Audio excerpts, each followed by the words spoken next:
Why 380? First of all, I'm just gonna list out the basics so you know we don't have to make this any longer than what it gotta be for those who just want to straight up, and I'll go into more into it on the things that I'm gonna list as I, after I name it, obviously. First one, less recoil. Okay, let's be real. When it comes to 9mm and typically calibers that are higher, 9 times out of 10, the recoil scares away a lot of new shooters, or typically it makes them think that they're less proficient with it than what they could be, just enough to defend themselves. And what I mean by that is, when you're comparing it to a 380, I'm gonna just show you some videos as to people who react to their first time shooting 380s, and I'm gonna show you a couple people who's their first time shooting 9mm, and you're gonna tell me the difference.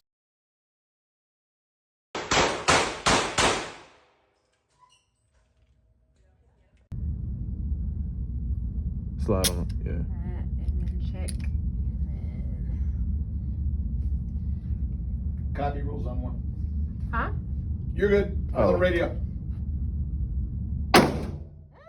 Told you, more recoil. Ooh, shell hit me too. Oh, I got him in the head though.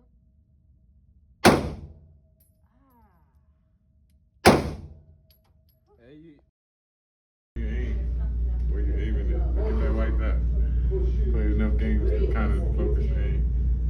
And then after you start shooting, Nate, if you couldn't handle yourself or hurt yourself, we wouldn't be letting you shoot you this. you ready? Are you ready? Uh-huh. Huh? Yeah. All right. Keep looking at aim. Shoot when you're ready. Go again.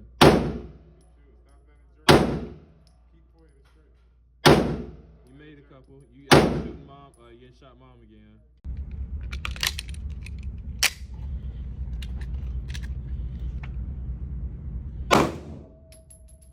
I think I got him in the left. Yeah. I think. Okay, yeah, I got him in the middle of that.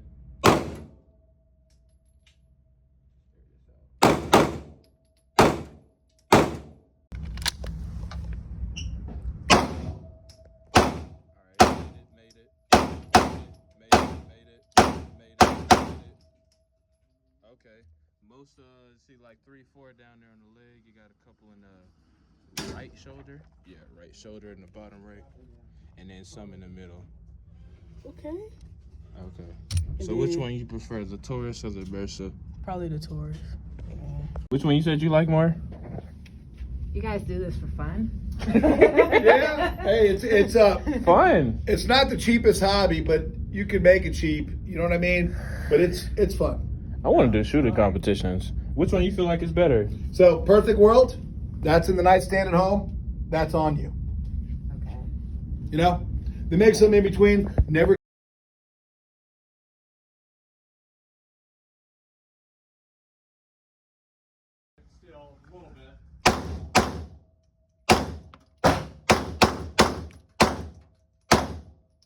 All of those made it.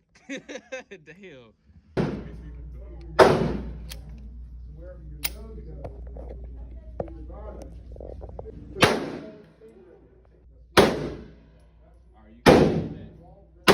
He made all those. 3, 2, 1. You made it. P round of 380. And 3, 2, 1. Let's see. Oh, no, I made it. It's seen it. One of the things that are super important, regardless of any caliber that you have, is training. You don't have training, you're gonna suck ass regardless. And you would think that's common sense, but let me tell you also what I mean by training. I don't mean just standing still and shooting at the range. Can you practice a quick draw? Can you do it outside somewhere where you actually can let off rounds? And not only that, could you do it from behind cover? Could you do it crouched? All of that. Because when I say training, you got to train as if that the person can actually move, think, and shoot back. Could you quickly put a moving target? Could you quickly align your sights or shoot something that's moving, or keep your gun on target for as long as you wish when it's time to shoot, despite the distance. That's what it's all gonna boil down to. And can you handle the gun and keep on keeping everything on target while moving after the first shot? I noticed a lot of things when I watch a lot of people who typically are shooting. They're typically shooting 9mm, if not that 45. Those are two of the most popular calibers out there. They're 9 times out of 10 taking their time between each shot, which to me is just a red flag, because how do I trust you to train me with my life when knowing real life doesn't go down like that? There's not a shootout in life that I remember somebody staying perfectly still while bullets are flying past it. That just realistically don't happen. Second one that adds on to that, better shot placement. Better shot placement is more of a guarantee, obviously, compared to the 9mm. Not only that, you know, it can also could increase the confidence of people who obviously shoot it at first compared to the other higher calibers, and it's just overall easier to train with and put things on target even in a stressful situation. There's not too many people who have pocket rockets that I've seen on video. If you do see any that have any pocket rockets or any guns of the 380 caliber, you know, please link them in the description, but there's not many of them that I haven't seen them been able to simply point and shoot, because a lot of 380s are pocket pistols, and a lot of times that's all you're probably gonna have to do with a 380. And typically the grips are small enough for, if you were to put your hand up the beaver tail, you know, the back of the gun, it's typically just gonna take up your entire hand. And when I mean take up your entire hand is if it would most likely fit. Most pocket pistols or one overall guns that takes a 380 caliber could typically fit the size hands of those of medium and large. And you know, just those are glove sizes I'm just throwing out there, because you know I'm not finna throw out a ruler and all that other extra stuff.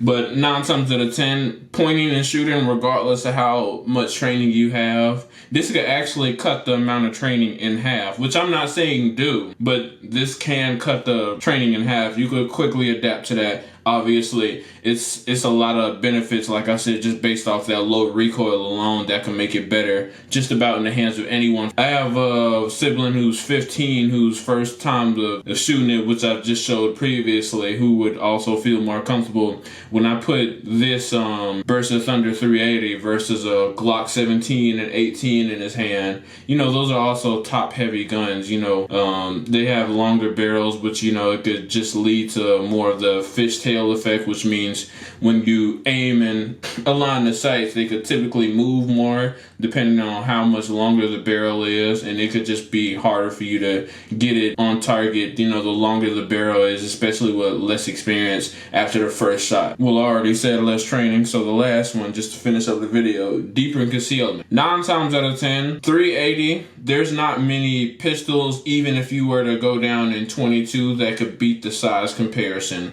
You could get the Ruger LCP, you could get the Smith & Wesson Bodyguard, I mean. You can get the Spinks, you could get the Ruger LCP Max or 2. You know, all popular pocket pistol guns. You could get a Glock 42. You know, there's not many guns that could beat the 380 calibers in terms of concealment as well, though, too. And not only that, it's also different variants. I know it's a misconception that a lot of them are just pocket pistols or single stack, but double stack 380s are a thing out there, for those who don't know. I'm going to just throw some examples for those who out there who may be interested before I actually finish up the video. You have one I said, the Ruger LCP Max. You have the Ruger Security. You have a Beretta 80X Cheetah, and I believe a Beretta 84, which is the model they have for 380 that was double stacked. Prior, you may be also able to find SIG P365, a Burst Thunder Plus, which is the silver one I typically add in these videos. You know, you could just go back to prior ones or just scroll through the shorts, you'll eventually find it. And the last one not the last one, but the Glock 28. And 25 for, you know, the Glock fans, because I know the Glock is one of the most highest sold brand of pistols there is out there.